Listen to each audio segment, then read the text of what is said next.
Hello everyone. In this video, we're starting on page 8 in the note packet to do those two problems down at the bottom that we skipped. So on these problems, we are given certain key features of the graph, either the zeros or the multiplicities or even the end behavior, and our goal is to write the polynomial in standard form. So kind of the opposite of what we've been doing with trying to write the equation in factored form.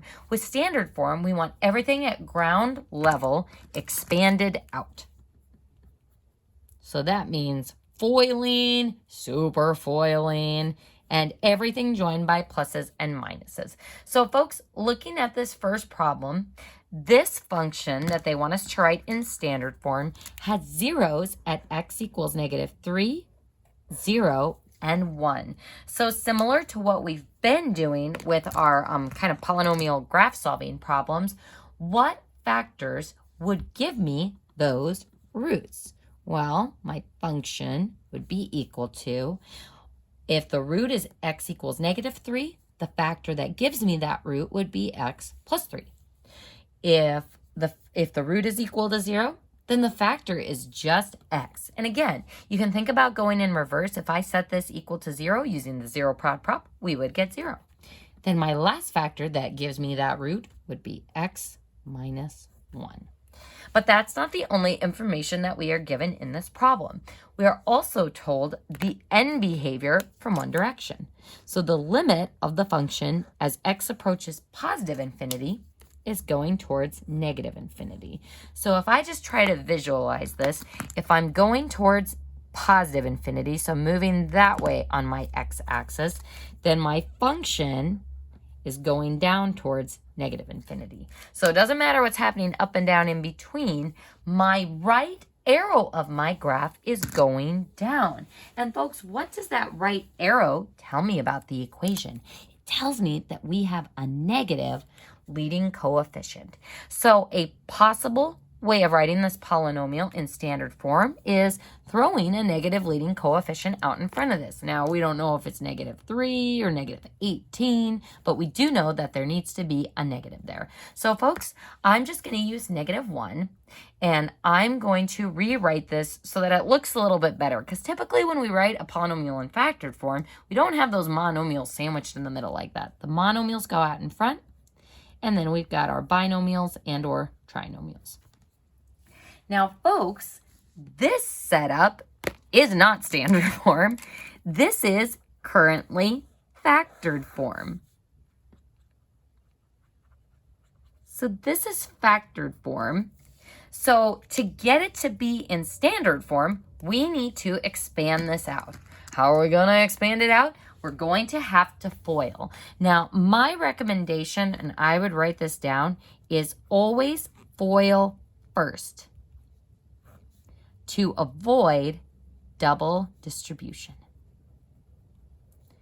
And we've talked about this in earlier chapters, I think all the way back to Unit 1, that anytime you have an expression like this where you have binomials, I would FOIL first by doing this parenthesis times this parenthesis, and then distribute that negative x into the new trinomial that you get. Because the problem with double distribution is it's okay to distribute that negative x into the first parenthesis across one multiplication. I can distribute across addition, but I can't distribute across two multiplication signs into the second parenthesis. So it is not mathematically legal and it is incorrect. So to avoid doing this, I always start with the nastier foiling part first. So f of x equals -x, and then foiling this out, we'd get x squared plus 3x, and -1x is 2x, and then -3. So now I just have one thing to distribute to this whole parenthesis. So no chance of double distributing across that multiplication sign. So again, it's just easier if you do it this way. So -x cubed plus 2x squared.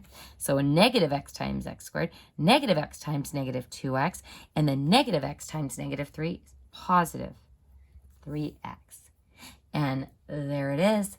That is our function in standard form, with everything expanded out. And it's in true standard form because, again, our powers are going down in descending order. So we used our key features, turned our roots back into factors, and used what we were given about the end behavior to make our best guess of what that polynomial would look like. Now, looking at problem B, this one says we have roots at -1 with a multiplicity of 1. Ooh, interesting. So a root at -1 with a multiplicity of 1, and then a root at 7 with a multiplicity of 2, and that +2 is the leading coefficient. All right, folks, so our function is equal to, so always make sure you include some sort of function notation. Our function is equal to, if the root is x equals -1, then the factor would be x plus 1, and this has a multiplicity of 1. Then, if our root is 7, then the factor that gives me that root would be x minus 7, multiplicity of 2, boop. So we're going to put our little 2 there. And then 2 is the leading coefficient. So, ooh, I probably should have left some room out in front. I'm going to go ahead and squeeze in that leading coefficient of 2 there. So, folks, this is our equation in factored form. We want the equation in standard form. So, folks, on this one, we are going to handle our foiling first. And I'm going to start with these two. And if you're like, I don't see a foiling problem here, what do you mean these two? X minus 7 squared is x minus 7 times x minus 7. So I'm going to go ahead and expand it out to make the foiling more obvious, because sometimes students will try to just distribute that power of 2 in, but it's x minus 7 times x minus 7. This is a foiling problem, so you are going to get a first, outside, inside, last term. So folks, let's go ahead and foil that. So 2 times x plus 1, and then x squared minus 14x plus 49. Now we are going to superfoil or mass distribute like we did on the very first page of this unit. We're going to take this x and distribute it to every single one of those. So x cubed minus 14x squared plus 49x, and then 1 times all that stuff as well. So plus 1x squared minus 14x, and then plus 49. And all of that stuff still needs to get multiplied by that 2 on the outside. So, folks, before I distribute that 2, I'm going to go ahead and combine my like terms first, because it looks like I have a few of those on the inside. So x cubed is just going to stay x cubed, but then I have negative 14x squared and a positive x squared, so negative 13x squared. Then I've got positive 49x and negative 14x, so that's going to give me 35x. And then we've got positive 49. And now I'm going to distribute that 2 to everybody. So 2x cubed minus 26x squared plus 70x plus 98. And that's what our function is equal to in full, distributed, expanded out, standard form. All right, folks, let's go ahead and turn the page. And we've already talked about the fundamental theorem of algebra, but I actually wouldn't mind hitting that again. Fundamental theorem of algebra sounds pretty important, right? Fundamental theorem of algebra coming back to haunt us. This says if f of x is a polynomial of degree n, so if the degree is n, then f of x equals 0 has exactly n solutions, both real and imaginary. So this is why, folks, on those algebraic graph solving problems, we always start with the degree. Now, something we haven't explicitly talked about, but you probably have noticed as we've been solving, complex roots always come in pairs. If a plus bi is a root, then a minus bi is a root. And this is because anytime we are solving for those complex roots, we always end up doing square root, which includes a plus and a minus. Or we use the quadratic formula, which also throws a plus or minus in there. So your complex solutions always come in pairs. So this is going to come into play when we are asked to either state solutions or write factors or standard form for a polynomial function. So folks, let's go ahead and look at our instructions first.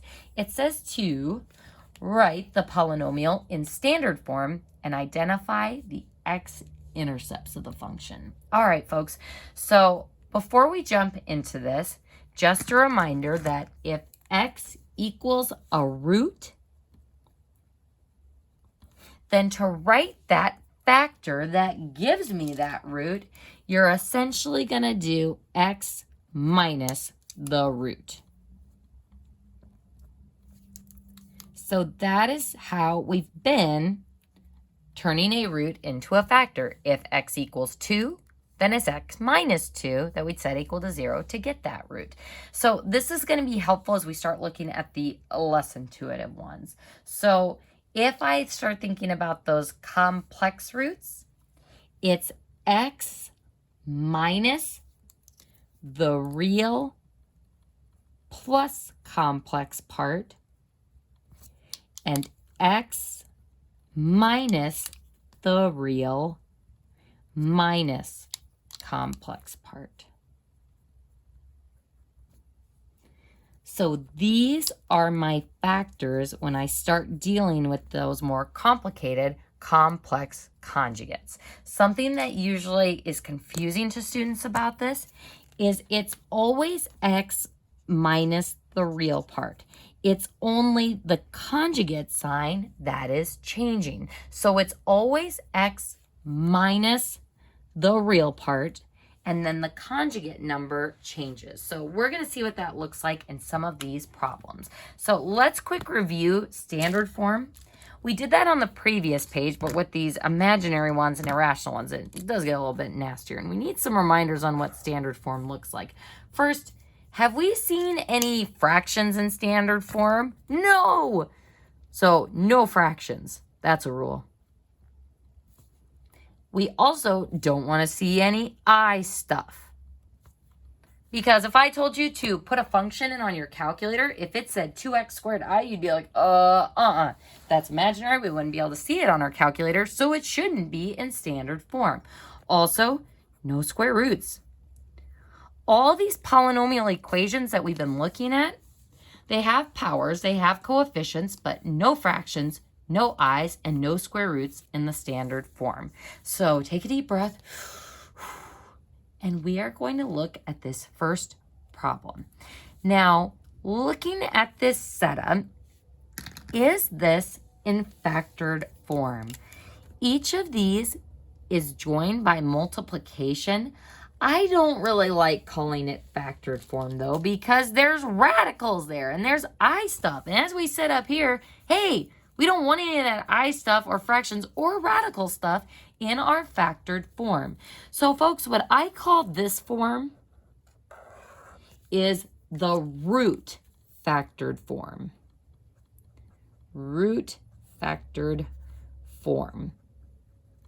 It's sometimes what we have to resort to if we don't know the non-reducible quadratic terms that give us our imaginary solutions, or if we are just straight up given these complex or radical roots. So we're going to call this the root factored form. Excuse me. So let's start by answering what x-intercepts this graph has, or what are its roots, which is kind of nice to tell from the root factored form. If x minus 5 is a factor, x equals 5 is a root. If x minus radical 2i is a factor, then x equals I rad 2. So they've got it as rad 2i. I like putting the I in front of the radical stuff, just a personal preference though. So x equals positive I rad 2. And if x plus rad 2i is a root, then x equals negative I rad 2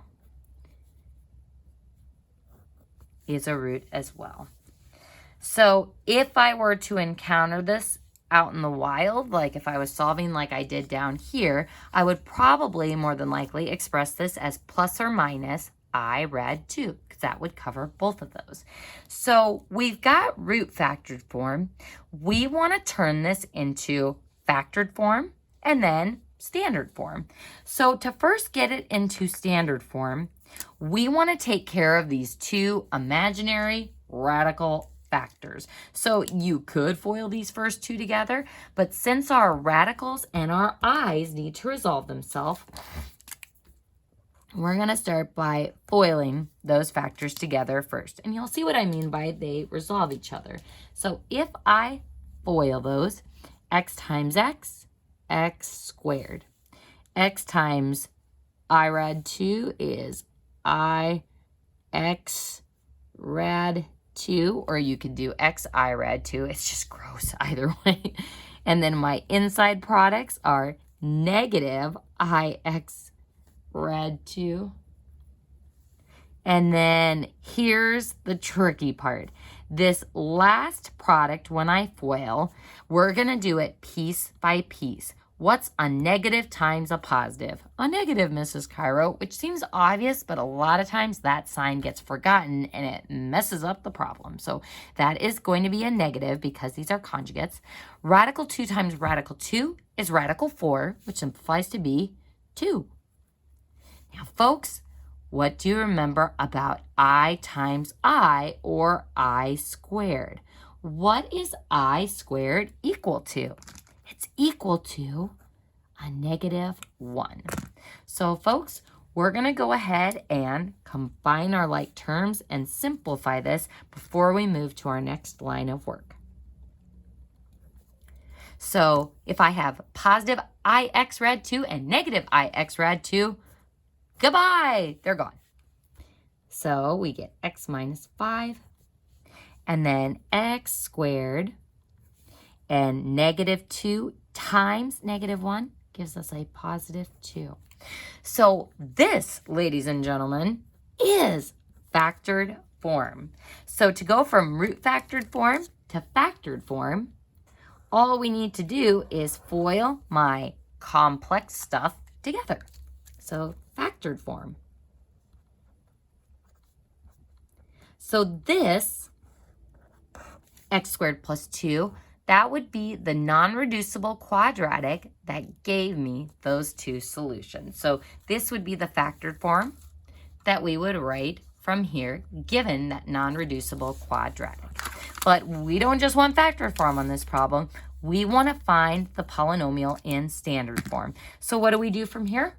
We're going to FOIL it. So go ahead and FOIL those terms together, and we get x cubed plus 2x minus 5x squared minus 10 g of x. And not currently in standard form because my terms are out of order, so I'm going to go ahead and write those powers in descending order. X cubed, then the minus 5x squared, then the positive 2x, then the minus 10. And that is my true standard form.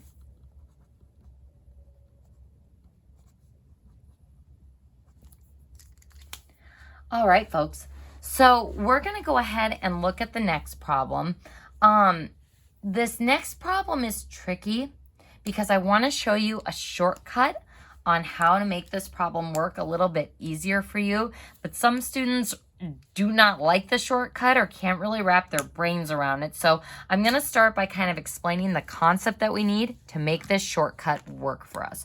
So if I have difference of squares, we have the same stuff in two parentheses, only with opposite signs. Could we say that these are conjugates, just like a plus bi and a minus bi are conjugates? Yes. So in a general sense, if I were to multiply conjugates together, we can multiply the first terms, which will give us that term squared,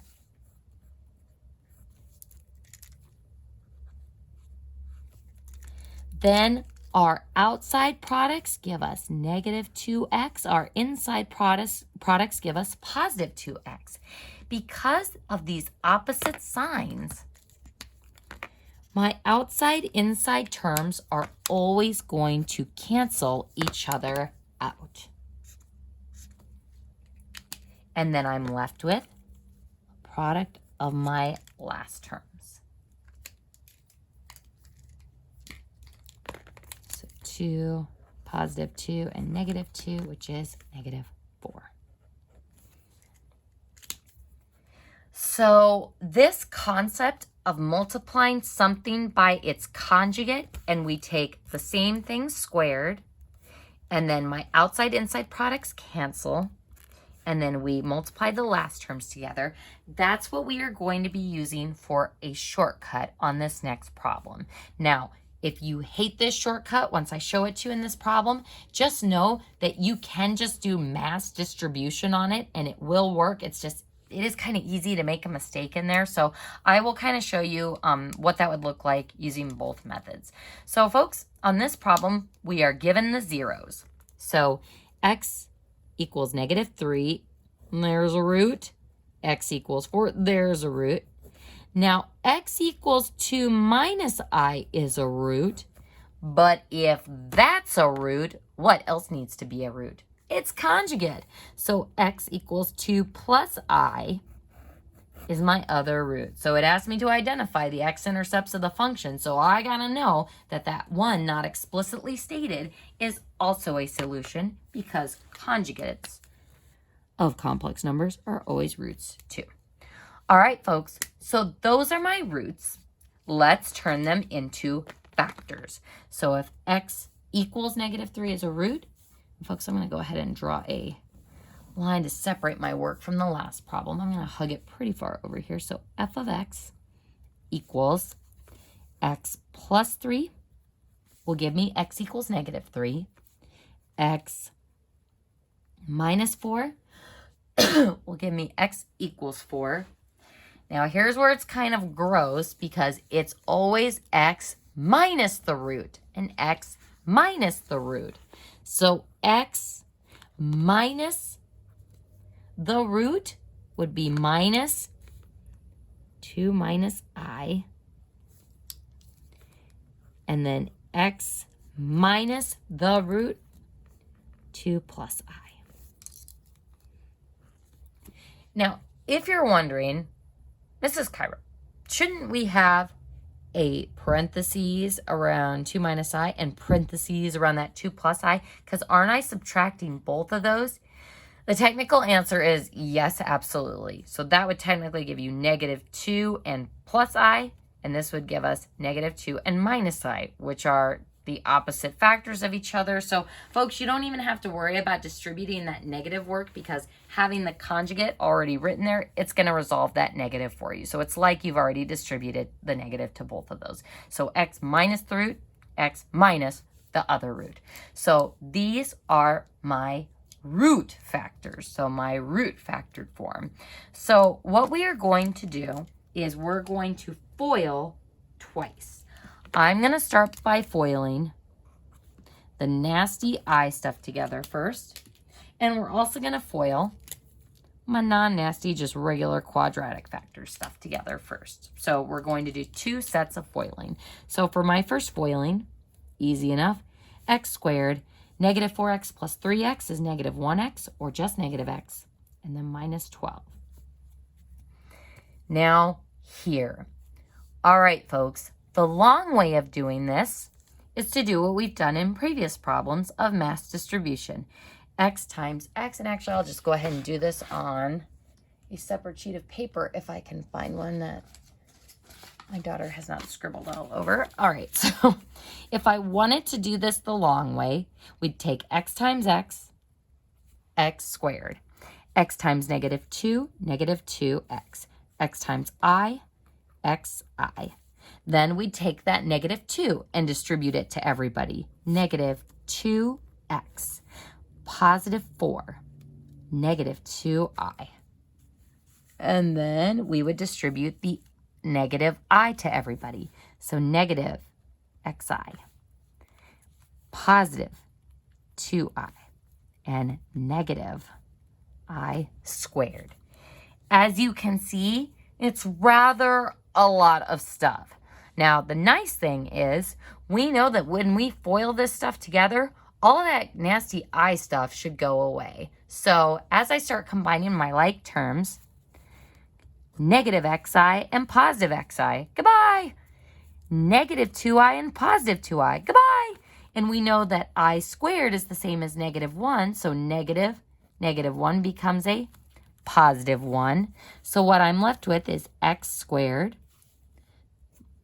minus 4x plus 4 plus 1, so plus 5.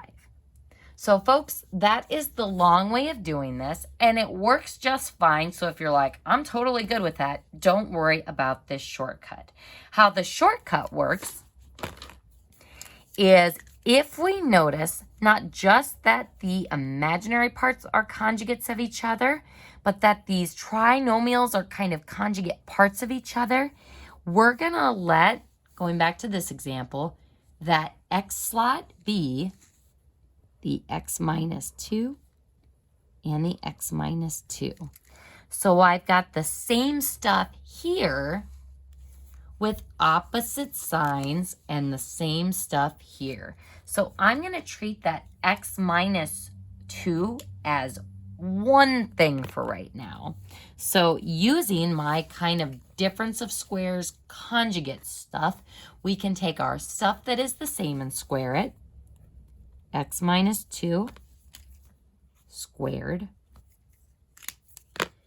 And then we can just state in a general sense that my outside term will be x minus 2i, and my inside term will be negative, because of this negative, x minus 2i. And then my last product will be negative I squared.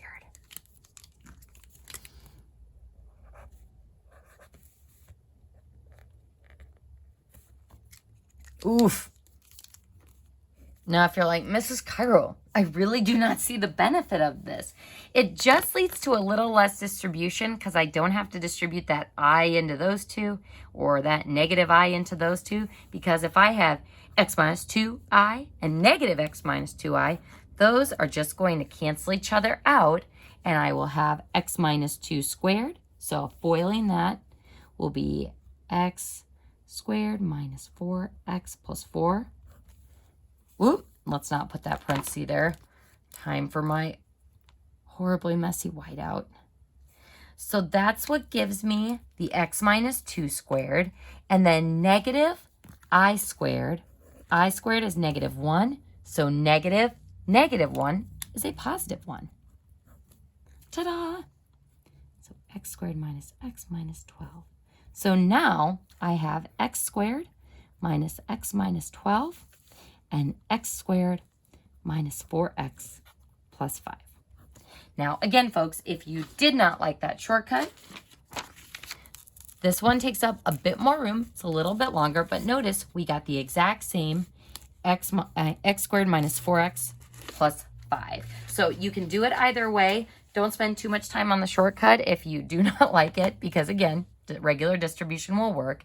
And now from here, there's no way of avoiding it. We're just going to have to do mass distribution here. So I'm going to go ahead and I'm going to shift over here a little bit just to give myself a little more room. X squared times x squared, x to the 4th. X squared times negative 4x, negative 4x cubed. X squared times 5 is 5x squared. Now, moving on to my next term, and I'm going to switch colors just to make things more interesting. So let's go ahead and distribute the negative x to everybody. So negative x cubed and positive 4x squared and negative 5x. And then we will have our last term, negative 12. So negative 12 times x squared, negative 12x squared. Negative 12 times negative 4 is positive 48x. And then negative 12 times 5 is negative 60. Oh boy. So now we get to try to combine some like terms here. So let's see. X to the fourth, nothing to combine with, so just x to the fourth. Then we've got negative 4x cubed and negative x cubed, giving us negative 5x cubed. Then 5x squared, 4x squared, and negative 12x squared gives me negative 3x squared. And then negative 5x, 48x is positive 43x. And then negative 60. And that is equal to f of x, which is my function in standard form. Oof.